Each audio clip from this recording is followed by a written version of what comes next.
like I'm a grandpa and everyone, it's fine. This is going to be the lasting impression of these years, is that old people can't use technology, no matter when they were born and what technology it is. It's fine. It's interesting. Young people also cannot use technology. No one can. That's the No thing. one can. It's a stereotype, right? Exactly. We're under the ideology, the strict ideology of a stereotype. Yeah. Okay. Yeah. Well, since we are now recording, that would be a fun intro. like a little error message, and then start with an intro. Okay, so I'm Martha. I'm Elliot. I'm Soren. I'm Lexi. Oh, sorry. We were so close. Okay, and we're doing a discussion on Far From Heaven, a movie made in 2002, probably filmed in the U.S. So we're mostly talking about, this week we're focusing on melodrama and like how Far From Home is a melodrama that's like Far From Home is a Spider-Man movie. Oh my gosh. Far From Heaven. Sorry. My brain Spider-Man can also be melodramatic if you want it to be. Yeah. Anyway, so Far From Heaven is it's got elements of what? I'm sorry. Elements of melodrama in the sense I noticed it a lot in the music. Also just like the plot line is just it was so intense. It felt like a punch to the throat like every 15 minutes. I was like, whoa. Yeah, talking about the music, there were cymbals used in the score, which really is not like a subtle instrumentation to set the mood. Like, cymbals are loud crashing sounds, and they used them to like underlie like dramatic moments, and every time it like pulled me out right away. I was like, oh, percussion. And that really, like, speaking about the music just being sort of at the forefront of this movie, I definitely noticed that. Interesting. I noticed a lot of like clinking piano sound, like music. I don't know if there was a lot of it. There was like I just rewatched the ending where she's like leaving right after the train, and just the whole sequence of them waving, which also was very dramatic. If I saw that in real life, I'd actually throw up. But just like after he leaves and she's walking back, there's no dialogue or sound pretty much other than just like the plinking of a sad piano. And I was like starting to get emotional. I was like, why am I getting emotional? She's just walking. That is a sad moment, but she's just walking right now.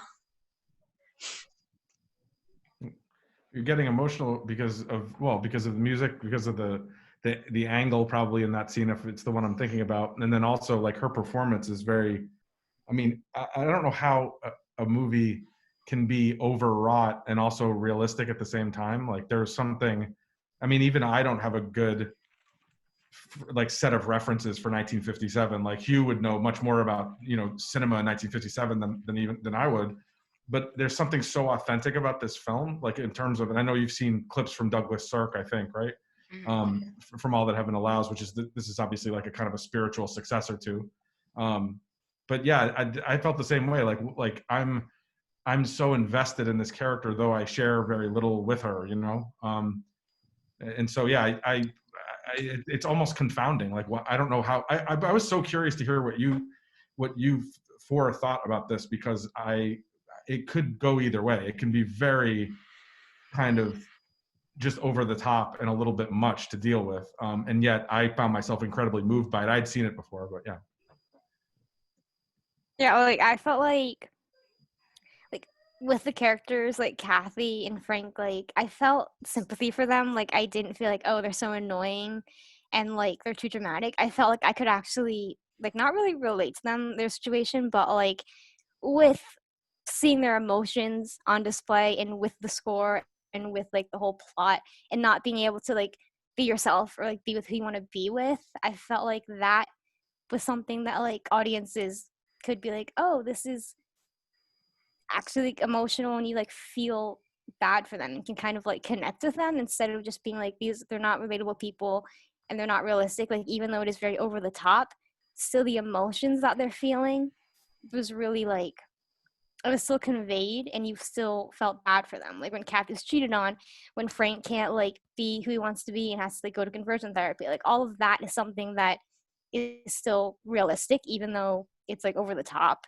So I feel like when us like obviously when you interpret your own emotions, I feel like inside they can feel a lot stronger than they might look, or obviously we only have one perspective on how to feel things, so to us it's very intense. And I feel like in melodrama, by sort of like ramping up the intensity of how everyone in the film is feeling, you kind of have to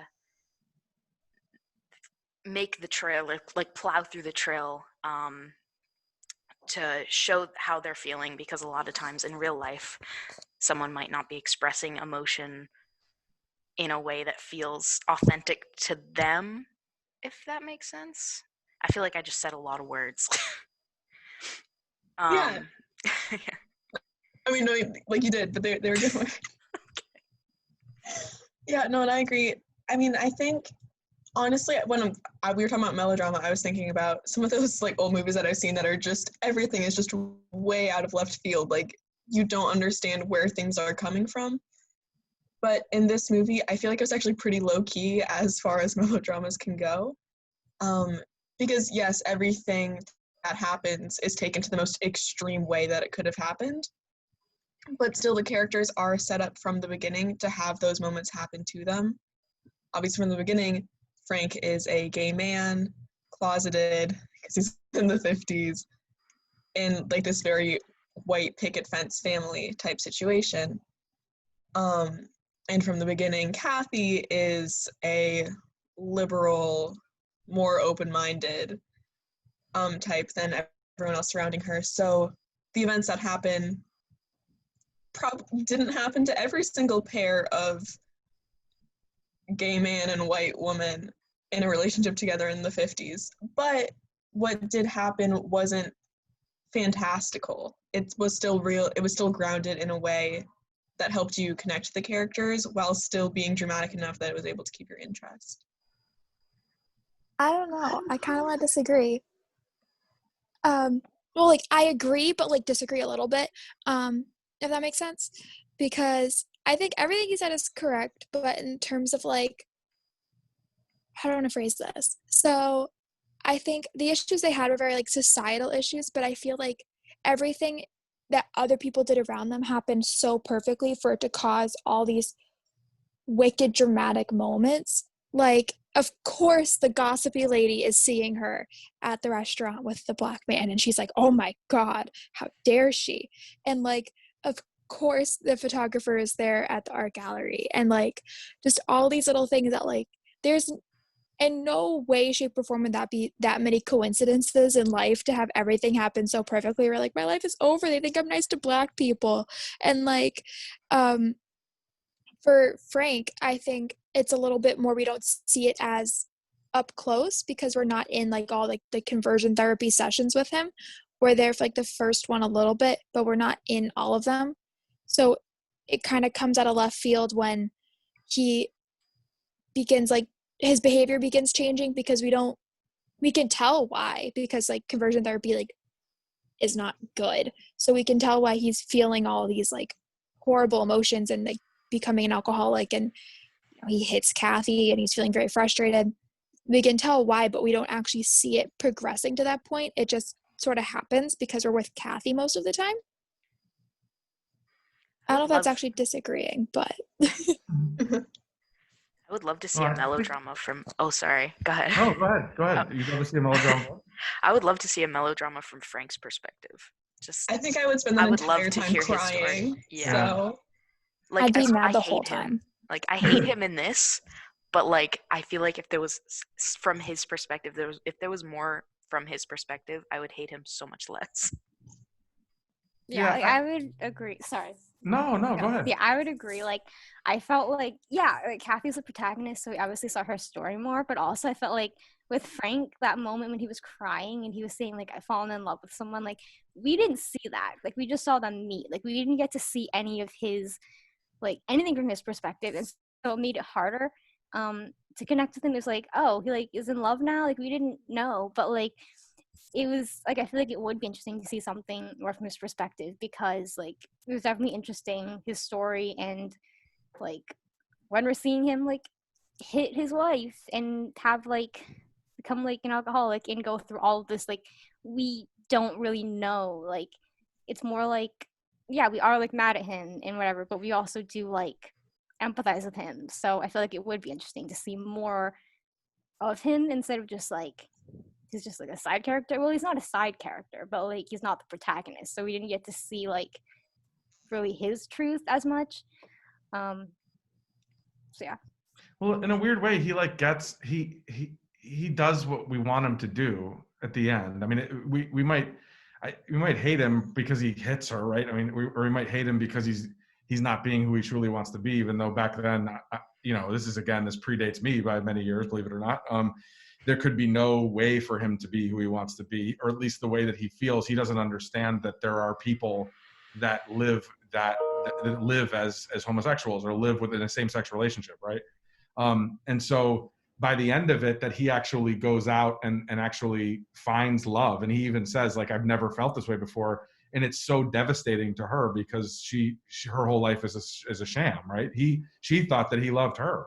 And he's like, I've never felt this way before. And so it's like a dagger into her heart, and I also think that it's definitely her film, and she's the protagonist, and she's the one you want to be okay. And ultimately it isn't, right? I mean, you don't know what her life is going to be like after this devastating experience. And you want so badly at the end, there's like that false ending where she's what's the character, the gardener character's name? I can't remember his name now. Raymond. Deegan? What's No, that? Deegan was a dad. Raymond is Raymond, right? Okay. So when Raymond says no, we can't be together, and then there's that's sort of like a false ending because she goes to the train station, and then you want them to kiss, right? You want them to embrace. There's so many things that you want, and then there's that touch, and that's another element of realism too. It's like he's not going to kiss her at this train station. Like this isn't going to be a romantic ending for her, And so that's so devastating because he does touch her and he does kiss her hand, and she really gets sort of the opposite of what the husband gets, right? It's like Frank ends up, I've fallen in love and I want a divorce, and she gets nothing, and it's devastating. I mean, it's tragic, and it's also like the deep experience that women were experiencing. Forget about a white male, same-sex relationship. What about being just a woman in a suburban house like this? And to your point earlier, about the I think it was Martha, were you talking about how perfectly everything worked out? People could see her in public and those things. Was that? That was Anna. Oh, sorry, Anna. Oh, it's okay. So when Anna was talking about that, I was thinking about like how small. I mean, I know this is like Greater Hartford where this takes place, which is where I'm from actually, but it's a small place. But like also in the mid '50s, it was a really small place. Like my dad grew up in a suburb of Hartford, and yeah, there was only probably one place in that locale where Black people were hanging out. I love that scene because it's like the afternoon and it's like a nightclub. All of a sudden they go in and it's like it might as well be 10 p.m. It's just wild, like how it's lit and how it's treated. But so it's not so out of the ordinary that you would see someone you knew, or somebody would see you from across a room in a gallery, or across a parking lot at a service station, or and so your life could really be altered by gossip, I think. And I think that is another kind of maybe fragile version of realism in this film. Like it does feel a little too perfect, but also it didn't ring untrue at all. I think if in New York City, it would be kind of strange, but in Hartford in 1957 or 58, it might make more sense. Sorry, I just addressed a couple of different things. No, that's really interesting point. I didn't think about that. Can I just air a complaint I had with this entire film? Her friend, who's like, I'm here for you, but I hate gay people and I hate Black people, but you can be liberal. You might be a communist, but it's I just fine. wouldn't partake personally. Oh my goodness. She made me so mad. And at the very end, when like Kathy's trying to explain, like, listen, like I'm not in love with him, I kind of am, but I didn't cheat on my husband or anything. This is how I'm feeling. And she's like, I'm gonna leave. You're like in this moment of emotional like distress, and I'm just gonna head out. Have a nice day. Like, it's devastating. So mad. It's so selfish and so evil because she just said, "I support you," and what this amazing what you're going through, and then she says, "You know, I really kind of had this wonderful relationship with him and with Raymond, and I think about him often, and I miss him." And then it's almost like it's all about Patricia Clarkson's character at that point. She's like, "Oh, you wouldn't confide in me, but you think about him all the time. Like he's a better friend to you than I." It's almost not even about romantic love at that point. It's like, this should be me that you're thinking about as your best friend, not this other person, Raymond. Who's that? You know, this gardener, like he's beneath us or something. And it's like she's confessing a close relationship or love for this person, and her friend just rejects her. And it's like, again, so devastating because this character is so abused in this movie in so many ways. Yeah. I was gonna throw hands with Patricia Clarkson's character the entire film. You knew it was coming. You knew it. She's so good in it, you know? Yeah. Oh, I knew. I hated her from the moment I saw her. I was like, oh, you showed up unannounced to someone else's house? What? Yeah. Like, There's not many ways to announce. You couldn't just like text someone. You could call. And be like, oh, everybody was waiting by the phone back then.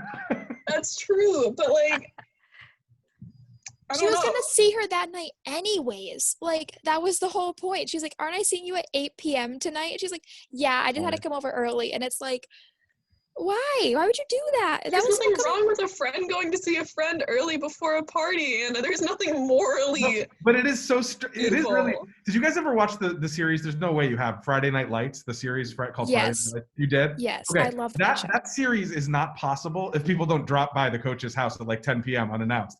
And for sure, there's phones in this show, right? But they do it all the time. I mean, it's sort of like you can't really hold film accountable for that, because if not, it's like you can't surprise somebody, or you can't. It's like, just text them first or something. So yeah, I mean, I totally get that. But like Friday Night Lights was one where my wife and I were always like, why don't they just call before they go over? Like, why, make sure he's home. Like, what if he wasn't home, But yeah.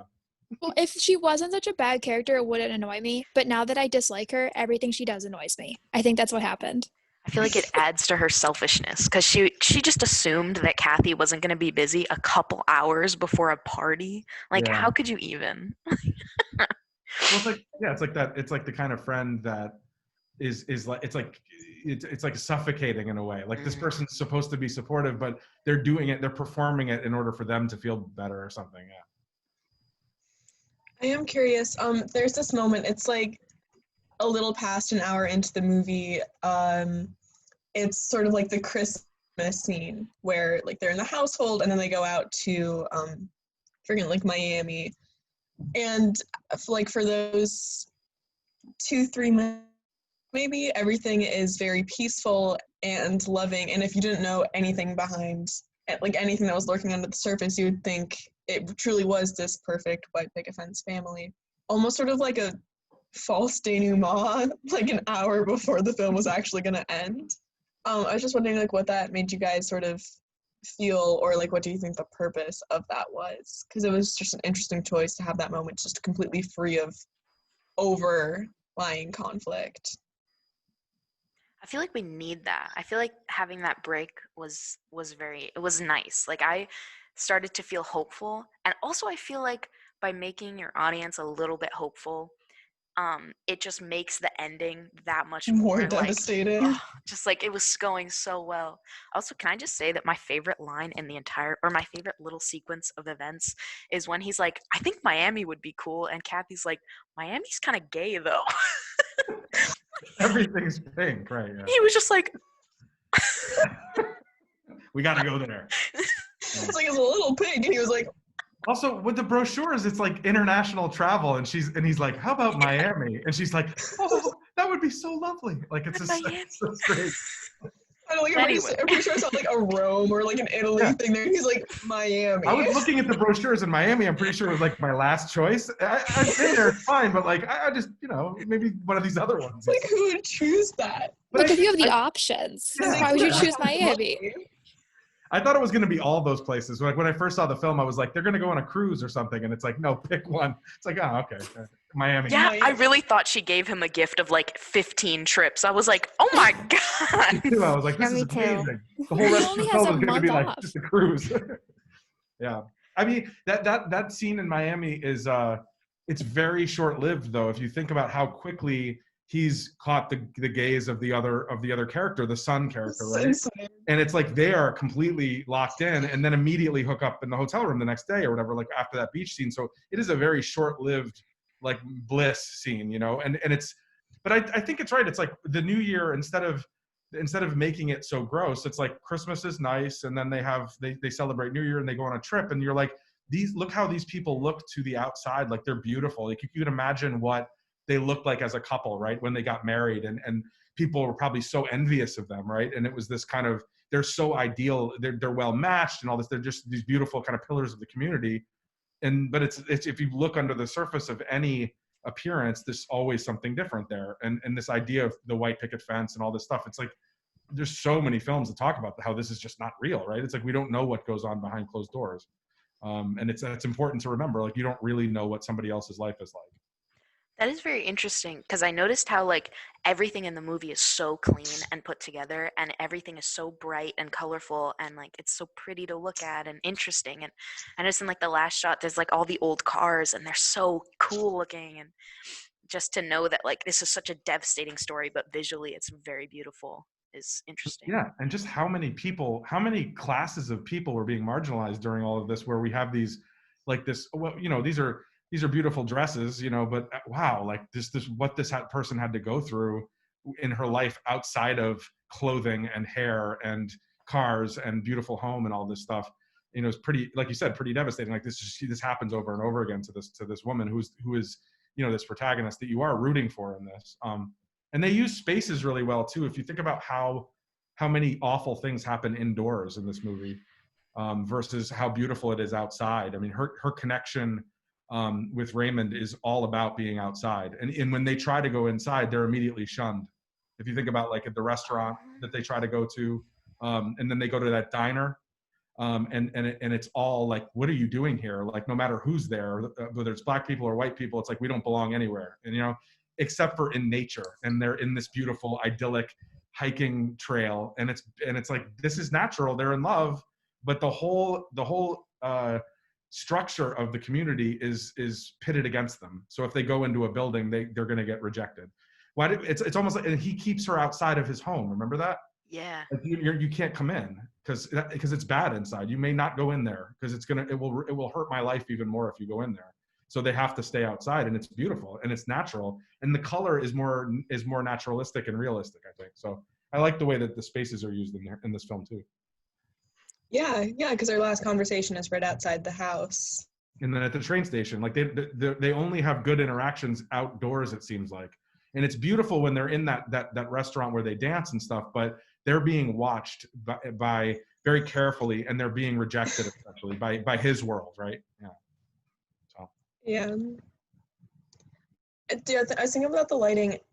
Was it just me, or did everything seem to have like a little like almost sepia toned filter over everything? Like there was like certain like tinge to like the colors.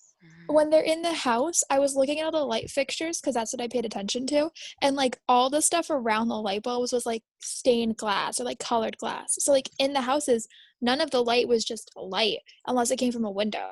So because like all the lights when it was nighttime were like bluish or like greenish or like a little purple, but like nothing was like normal because they had all these like filters over the light, like the light bulbs in their house to make it a different color, which I just thought was like very, like it made everything artificial around it.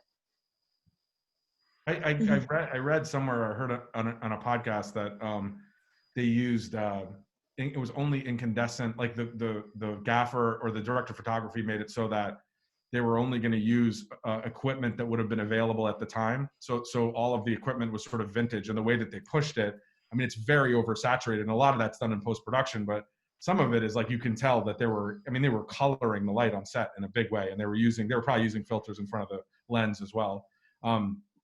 Yeah, but it seems like that's like the sort of most obvious thing to talk about in this film. It's like how saturated it is, and how, if you like that sort of thing, it's really beautiful. But I was watching it, and there were a few scenes where I was like, they could dial this back like 25% and it would still be overdone in a way. But I still really liked it. I mean, my taste runs toward the very colorful anyway, so I still like it. Yeah, growing up, I watched a lot of old movies, older, so like a lot of classic Hollywood, like car trips we would always be watching, you like Singing in the Rain or like Yeah. old Dana Kaye movies, that kind of stuff. Yeah. So like that's kind of, you know, the coloring that I grew up with. So seeing it on this just felt very nostalgic to me immediately. Hmm. Which was an interesting experience with sort of the narrative that was happening in there. Did you I want to hear what each of you think about like I just got this message that we have unlimited minutes now. So Yeah. Yeah. I'm curious that what like each of you think about the content in it, like the conflicts in it. So there's you know the husband who probably belongs with a man with in a same-sex relationship. There's the gardener Raymond who clearly like they sort of belong together, right? It's this but it's very like, okay, this is about gender and this is about sexuality and this is about race. And I was curious to like living the lives you do now, or when we're all alive right now, did it feel sort of forced and like oversimplified about the way they treated race or gender or sexuality? May I go first? Yeah, of course. Okay. So I just had a funny like anecdote to add to like the whole like race thing. When my mom and dad A got funny like anecdote to add about race. well, like the whole like mixed race relationship and how like people were like, how dare they if they were to do it. When my mom and dad first got their moved out after they got married, they had this like they were in like a duplex, I think. And the old lady that was the landlord, she was like 90. Her name was Maggie. And I remember my mom told me Maggie came over one day and she was like, the lady next door is dating a black man. And my mom was like, Maggie, that's okay. Because Maggie was just so old. Like she was probably during the time period this movie is set in. So I just was like, to have like even my mom, like she is born in the 70s, it's like the 90s. So even just like back then when you don't see that stuff all the time from movies and TV shows from the 90s even, and like now you see it a whole lot in film, not as much as I wouldn't it can say be. you see it a whole lot. I think the stuff I choose to watch. Yeah. It's out there It's not though. like In forbidden. TV, but in TV But it it's is. not. I think you can self-select though. There That's is true. content for you no matter. I mean, it's seemingly like a lot more available than it was when I was a kid. Like I didn't have an out gay friend in high school, you know. So like I would imagine like how many people were closeted when I was growing up and thinking about seeing themselves represented. It was like what, Ellen? Like there was nothing, you know.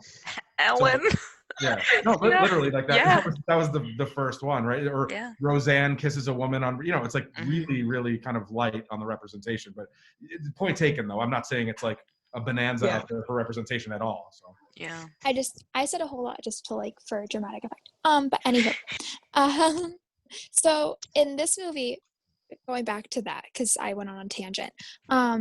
I thought it was very like boxed off in the issues. Like it wasn't like, you know, sexuality flowed into the race storyline a whole lot. Like yes, knowing her husband's gay and knowing that like he truly doesn't love her in the way that she wants to be kind of pushed her more towards Raymond.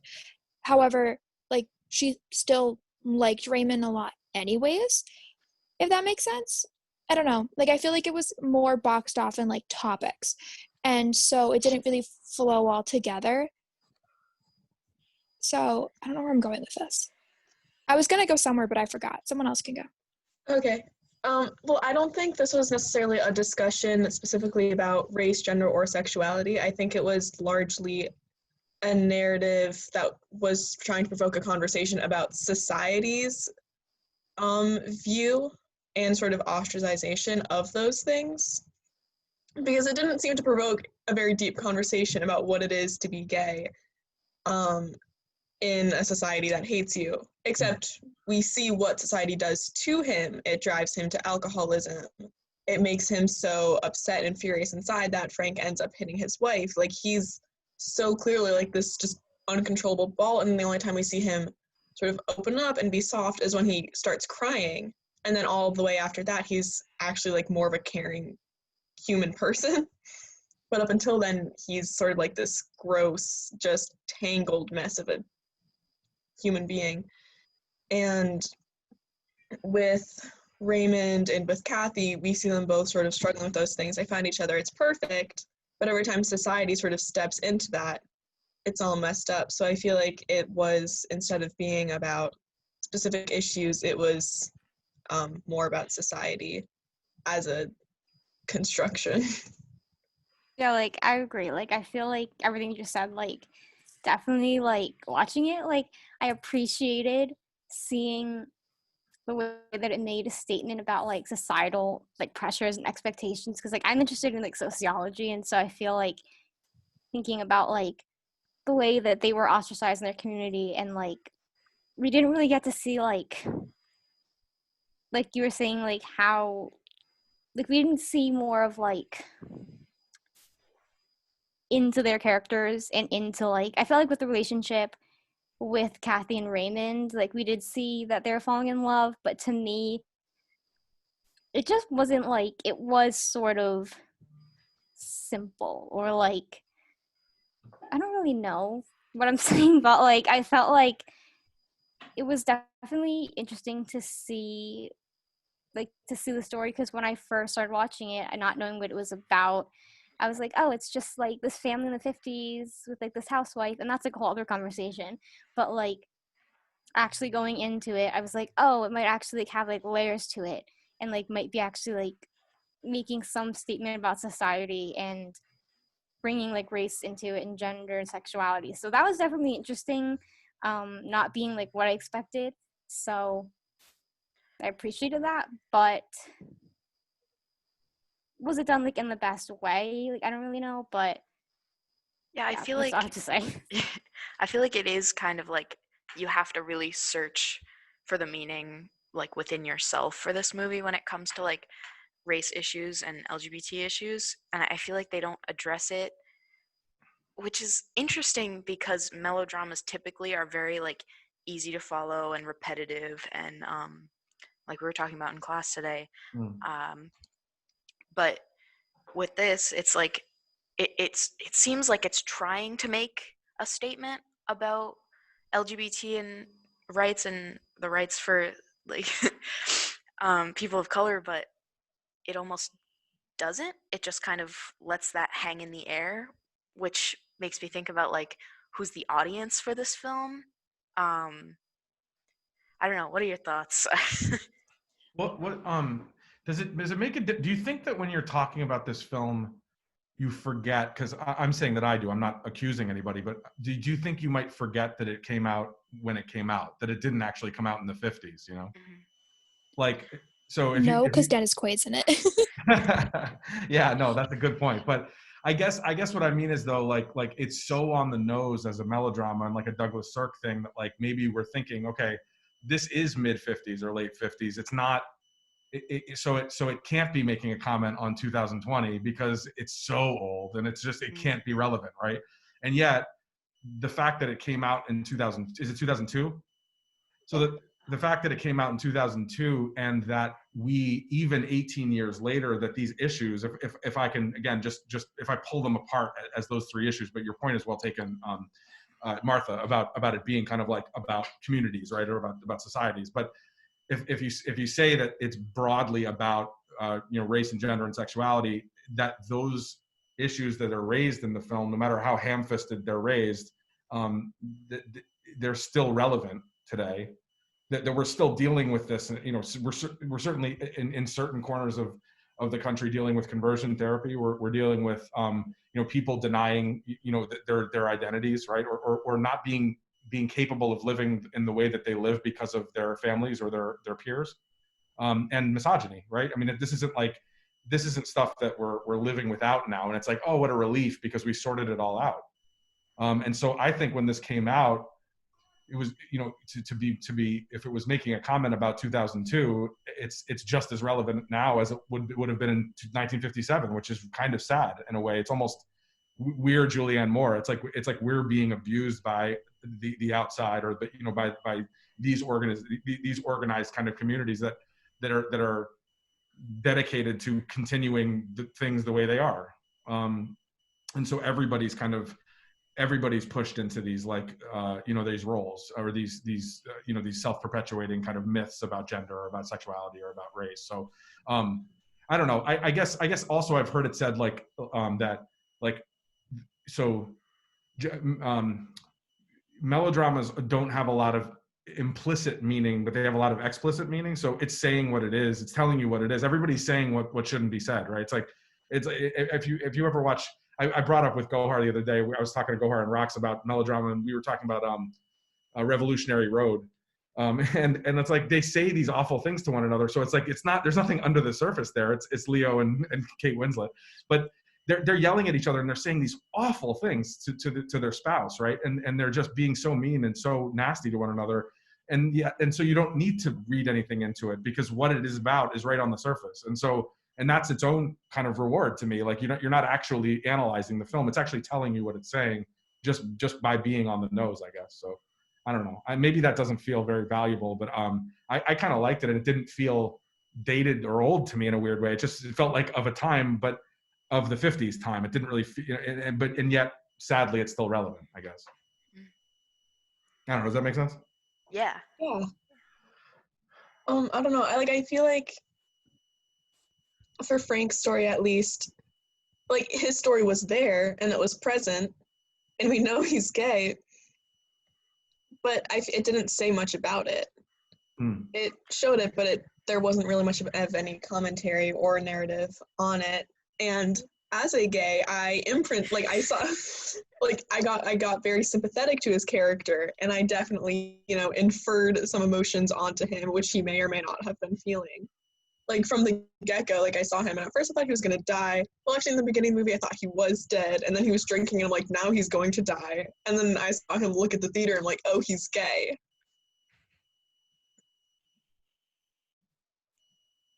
Uh-oh. Oh, no. Oh no. Oh, bye, Martha.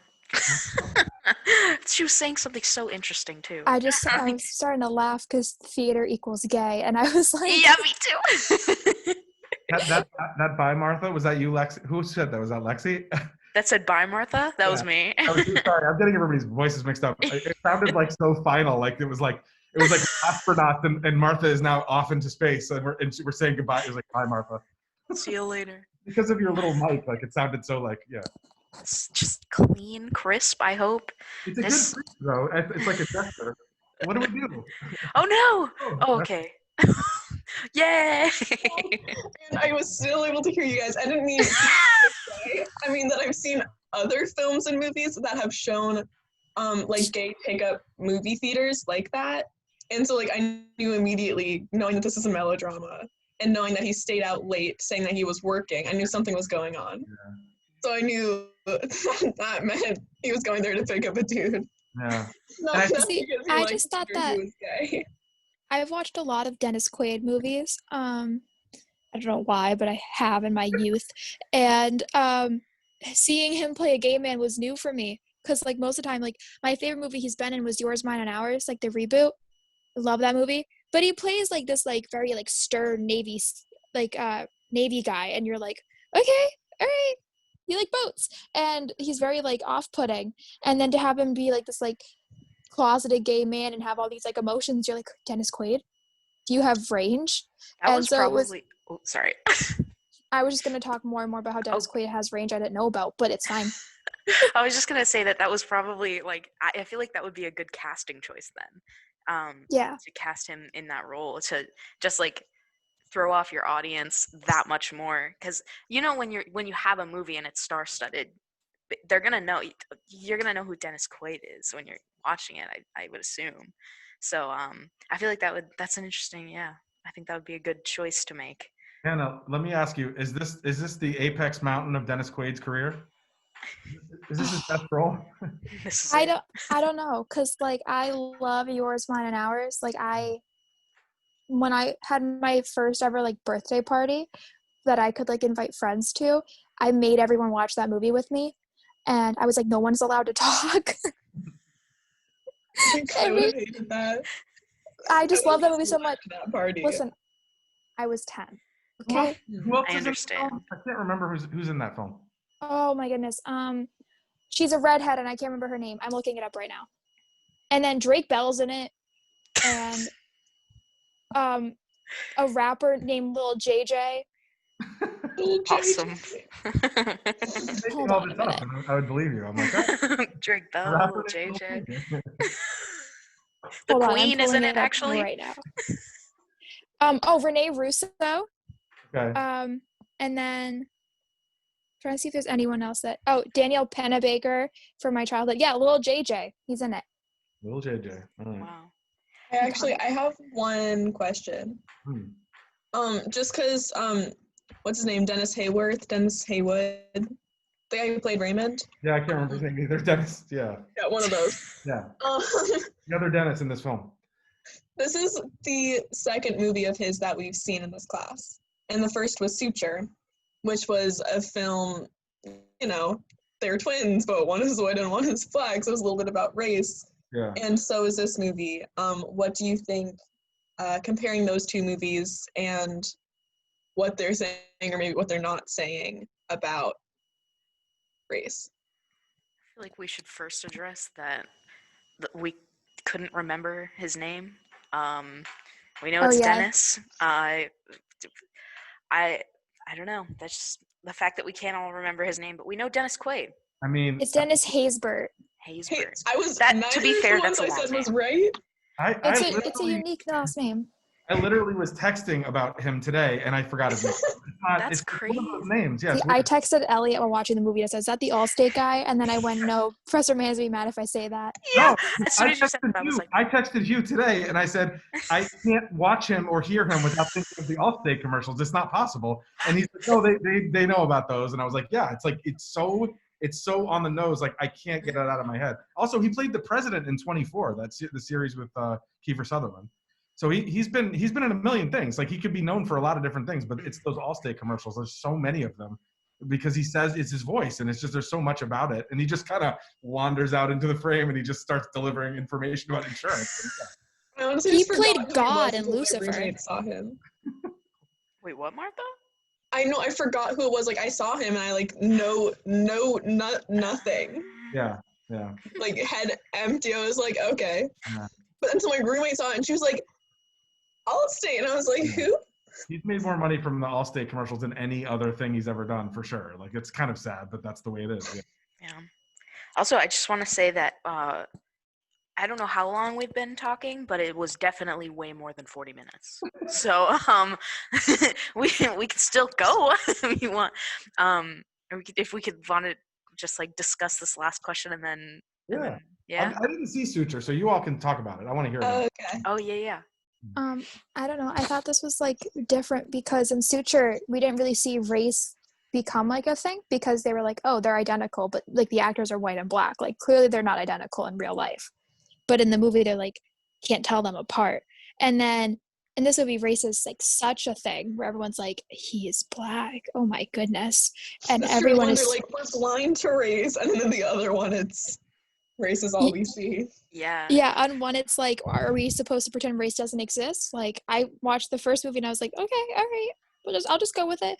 And then this one I'm like, okay, so we're hyper aware of race and all the implications of that in this society. And so I just think it's two very big, it's on the two opposite ends of the spectrum as far as like how a movie approaches race, and the fact that he can do both of them, I'm like, snaps to you.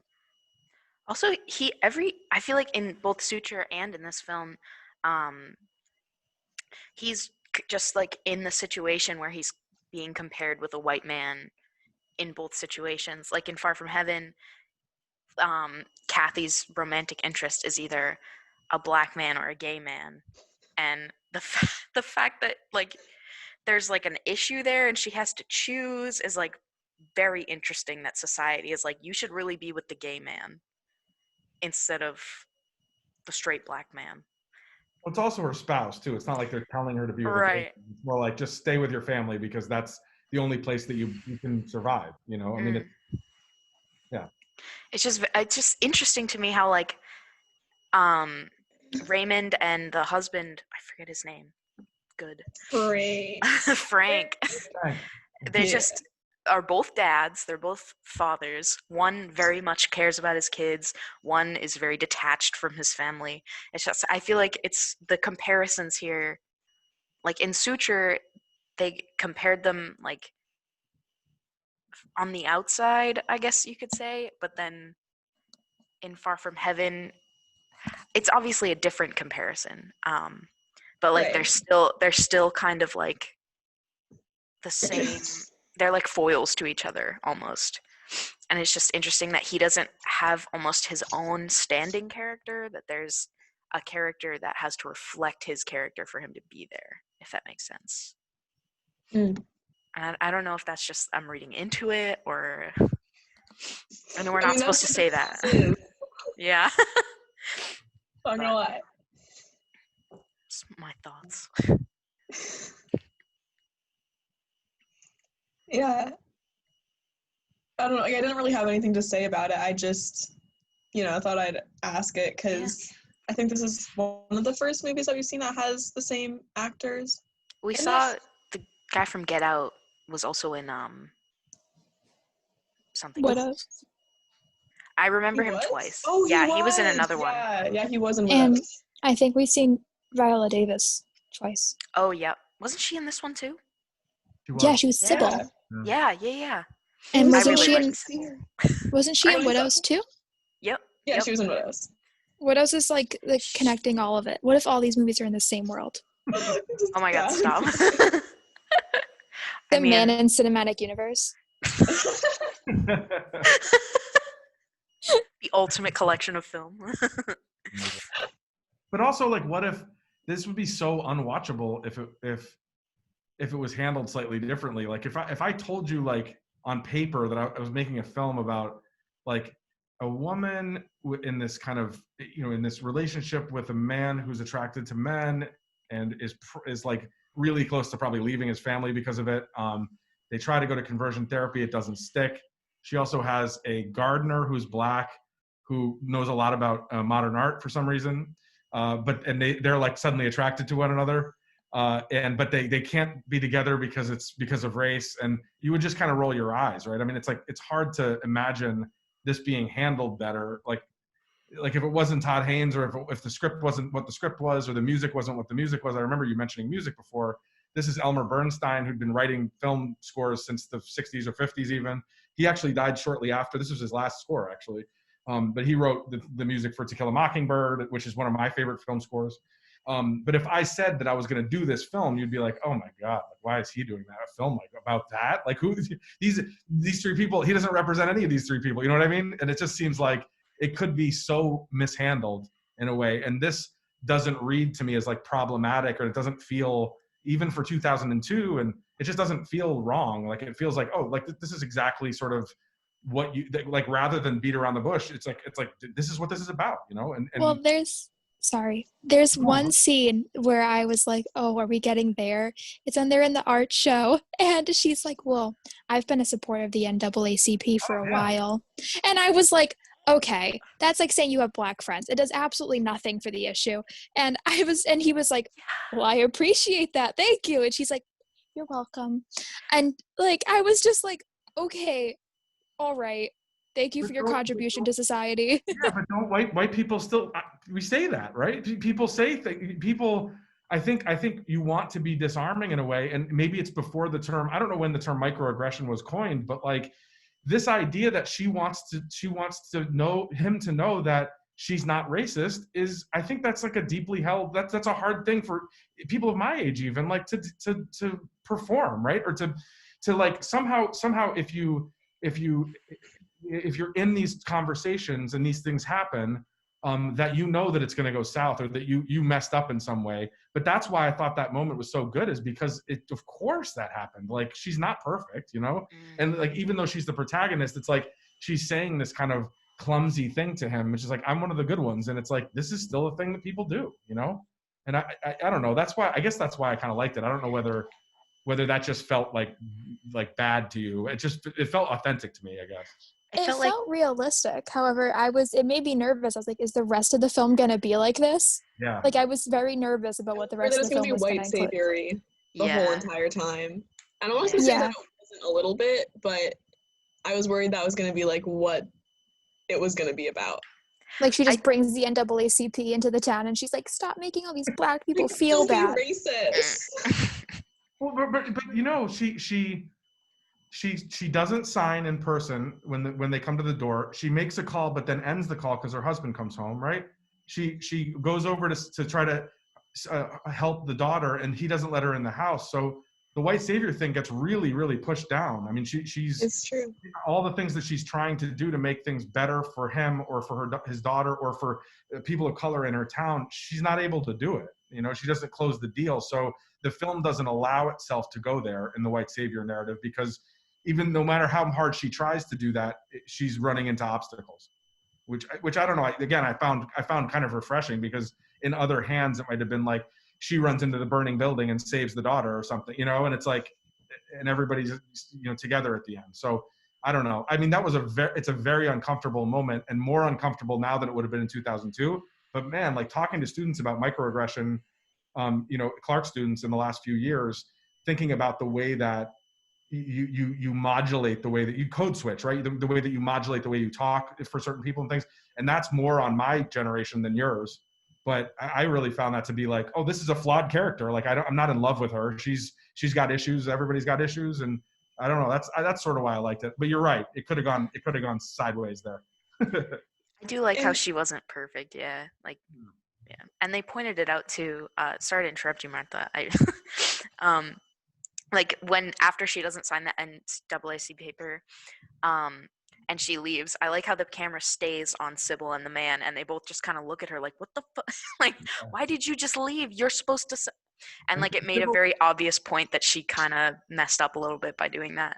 And Sybil's always kind of like looking, like giving her side eye. It's always like, what are you doing? Like, it's like she never really talks, but the camera always like stays on her for a little longer than you think it will. Some great like Viola Davis monologue that just didn't make it into the film. Like before, it's like Viola Davis before she was Viola Davis, and they probably had her give this like long monologue, and then they're like, we can't keep it in the film, where she's lecturing Julianne's more. Like, all I can hear is like her, but like using Samuel L. Jackson type language, which I wish.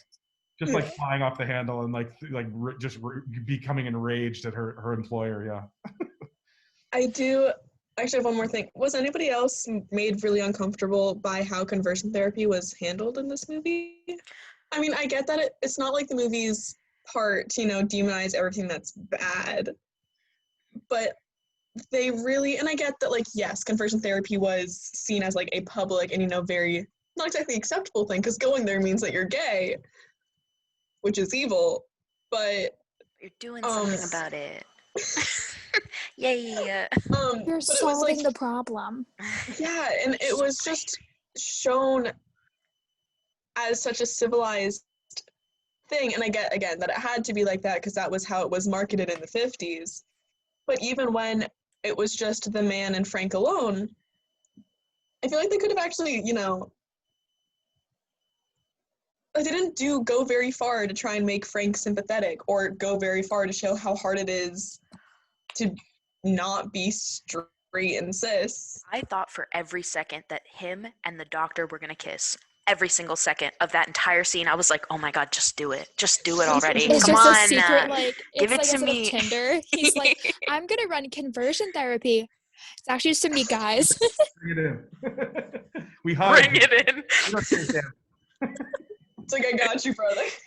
That guy, I can't remember his name, Mark something, the guy who plays the doctor. He's in like 5,000 films. He's like a character actor that is in like a million and one movies. Like you could probably, like living through the years that I lived through, I could probably name like 50 movies that he was in. It's like kind of ridiculous. But yeah, that was a weird scene for sure. And I think I probably got those vibes too. And I think you're supposed to. I think it's like this, where he's got to come in here alone. And it's like, oh, of course. And of course she can't be a part of it because it's not her relationship on the line, right? So it's like you have this idea that you can't trust Dennis Quaid's character Frank no matter where he is, you know. It's like but yes, it's not, but for conversion therapy to work, or for the ideology to hold, homosexuality is a behavior and not an identity. And so you can eradicate the behavior with the right therapy, right? And of course we in this room believe that is incorrect, but there are places in this world where this is still happening, you know. And it's that's why, again, yeah, that's why I feel like this is pretty, it's like, it kind of works both ways. It works for the 50s and it works for 2020. I mean, it doesn't, it's unfortunate that it does, but it kind of does. Yeah. I don't know. I'm like I know you're not supposed to like editorialize, but I like love this movie so much, so I could, yeah. All right, well. There. He has 130 credits, Yeah. the doctor guy. What's his name? Mark Reborn or something? Or Rebhorn? I don't know. James Rebhorn. Rebhorn. That's right. Yeah. That's an Oh, he's unfortunate dead. He is. Died in 2014. R.I.P. That's, Okay, His my last roommate, film was The Ordained. that's a my real roommate downer really to wants end to come in this room to do something for a class, and I think we've talked for almost an hour. All right. I think so. So Yes, I think we need to end this. we've given Hugh enough material to Oh judge my us gosh. on. I feel bad. We He's gonna have. be like, I can't believe how long this is, you guys. Yeah. I'm gonna tell him that I left like an Easter egg at the very end of it, and he has to get to the very end, and then there won't be anything. He has I mean, to the Easter egg is that Yeah. James Rebhorn is dead, which if that doesn't Yeah. traumatize him, I don't know what will. This is such a Um, downer to end the discussion on, but yeah, R.I.P. James Rebhorn. He was in How to Eat Fried This is Worms, actually if that's in a better memory. thing. I have that on DVD. Can we I please do watch too. Yes. We should So have anyway, a rest James in peace. Rebhorn film festival or something. Yes. Oh my God, can we please? Just this is the commemoration. Just say your best wishes No. for him. This is gonna be in R.I.P. memory of. Everyone froze. in Can memoriam. you put a little thing at the very end of this that A says in little memory? ribbon. Yeah, I will try my best. Thank you. All right, I'll see you guys later soon. Bye. Thank you, Have a nice day. Professor.